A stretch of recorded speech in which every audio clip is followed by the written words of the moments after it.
Bon.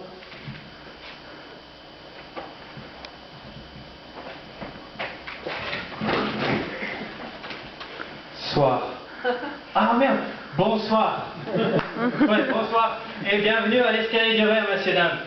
Avant de commencer, je voulais vous dire que je suis au courant que vous êtes un petit peu nouveau comme public. Donc je sais que vous êtes un peu nerveux peut-être. Mais vous inquiétez pas, moi je suis sympa. Et donc, oui, comme Ghislain dit, je suis irlandais et du coup je fais avec mon accent de irlandais. Même irlandais, Irish. Voilà. Donc, pour commencer, on va dire que... oui, le public est là, oui.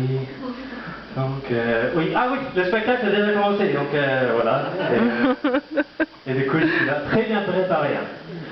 Très bien préparé. Mais oui, je suis irlandais.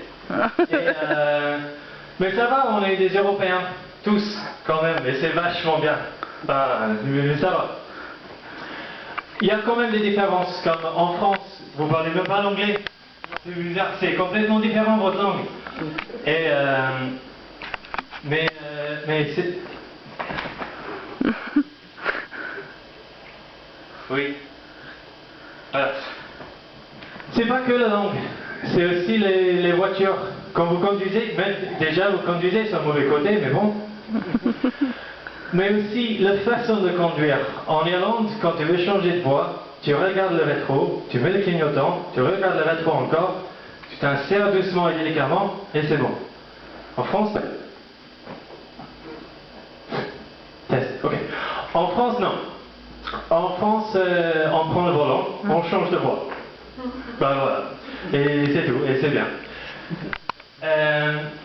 Mais c'est pas que ça sur les routes, il y a aussi les carrefours, pas les magasins, les carrefours, les purifications, là où ça croise. En Irlande, on a un petit carré par terre, peut-être que vous avez vu, mais c'est un carré jaune. Et si tu ne peux pas sortir du carré, tu n'y rentres pas. Tandis qu'en France, il y a le carrefour. Si tu as feu vert, tu rentres. Même si ça bloque 5 routes, j'ai eu feu vert, donc j'ai le droit d'être là, donc qui suis là et j'emmerde.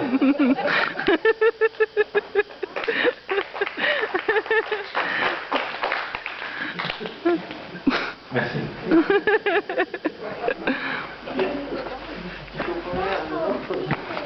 C'est pas que ça comme différence, il y a aussi les coutumes. Comme en France, il y a la bise. Moi j'ai du mal. Moi j'ai du mal avec ça. Rien que avec les filles, je fais la bise. Avec les mecs avec qui je me sens proche, je fais la bise aussi. Mais si je sors dans une soirée, je rencontre un garçon et on rigole bien ensemble, à la fin de soirée, je lui fais la bise. Le lendemain, je lui croise en ville. Qu'est-ce que je suis censé lui faire dans ces cas-là? Je lui fais la bise ou pas? Moi, je me pose toujours des questions quand je rencontre des gens comme ça.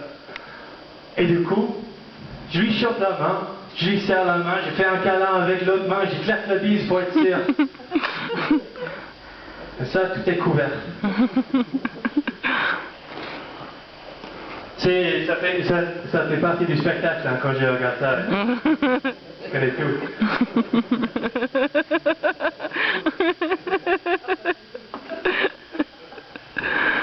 En parlant de faire la bise, avec les garçons ou avec les filles, s'il y a quelqu'un avec des lunettes, moi je porte des lunettes aussi, ça pose un problème. Soit j'enlève mes lunettes, on fait la bise et c'est bon, soit l'autre enlève ses lunettes et on fait la bise et c'est bon. Soit on garde tous les deux des lunettes et en faisant la bise on fait un petit, ça claque, ça fait un petit chin des lunettes. Ça va coûter 400 € bordel, tu fais gaffe.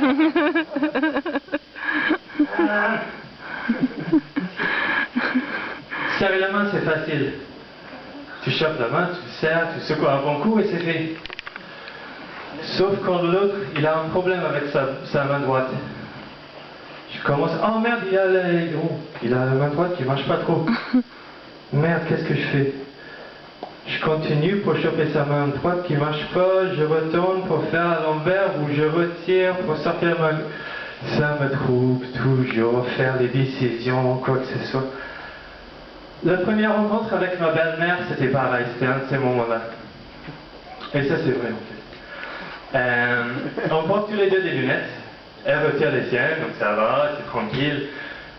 On commence à se rapprocher. Moi, je tourne vers la gauche, elle vers la droite. Oh, merde. Donc, je change de sens, mais elle aussi.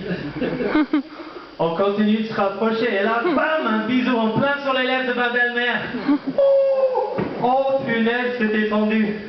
Ah, mais vous inquiétez pas, hein, j'ai fini par retirer la langue. En parlant de langue, quand la langue maternelle c'est l'anglais, on a toujours un problème en français. Toujours, c'est le masculin et le féminin. Ça n'a même pas de sens. Vagin, c'est masculin.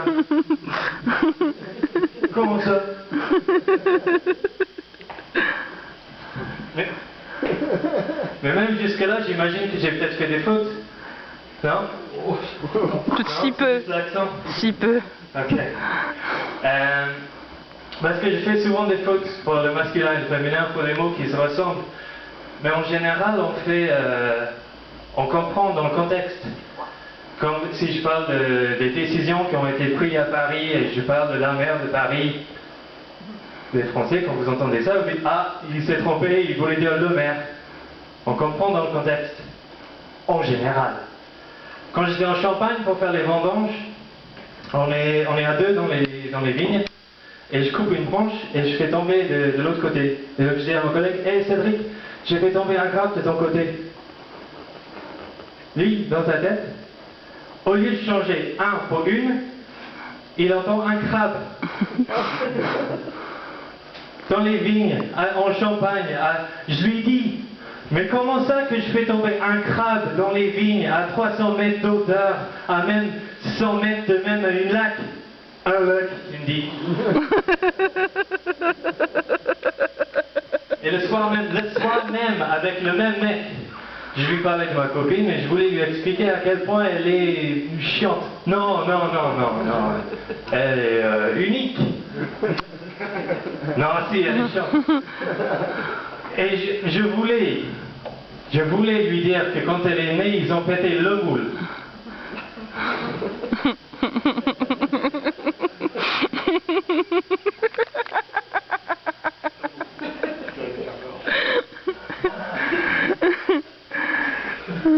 En parlant de lapsus révélateur, c'était il y a 2 jours, c'était à 3 jours, avec ma copine, je voulais lui dire de me passer le lait, mais en fait, je lui ai dit, j'en ai marre de ta gueule, pétasse.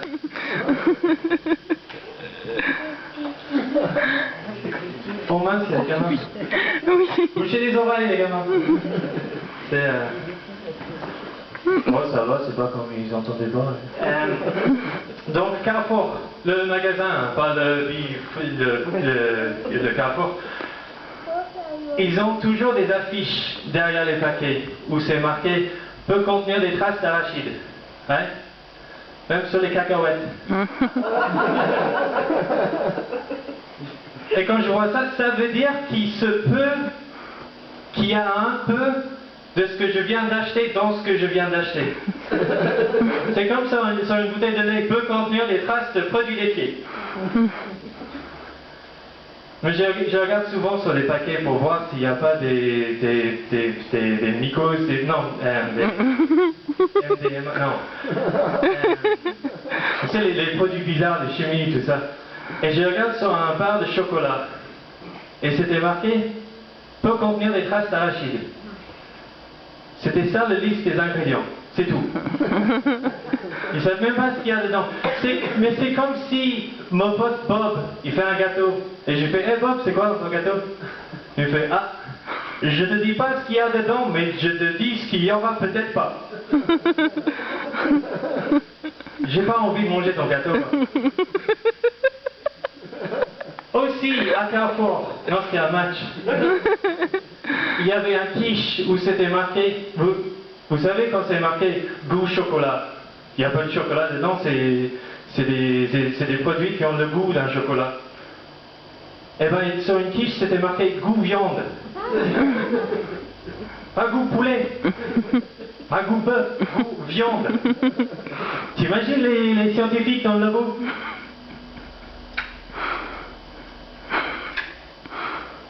Hey Jacques, tu mets celle-là, avec celle-là, ça donne le goût de quelque chose qui a vécu. C'est bon ça. Bon, pour le dernier, pas besoin de papier, parce que je sais, je connais. C'est une blague traditionnelle, ok? Donc,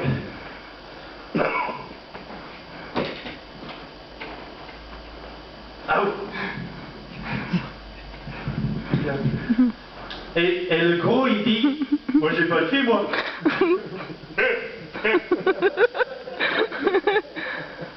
Merde, j'étais trop concentré sur le chute, j'ai raté le blague.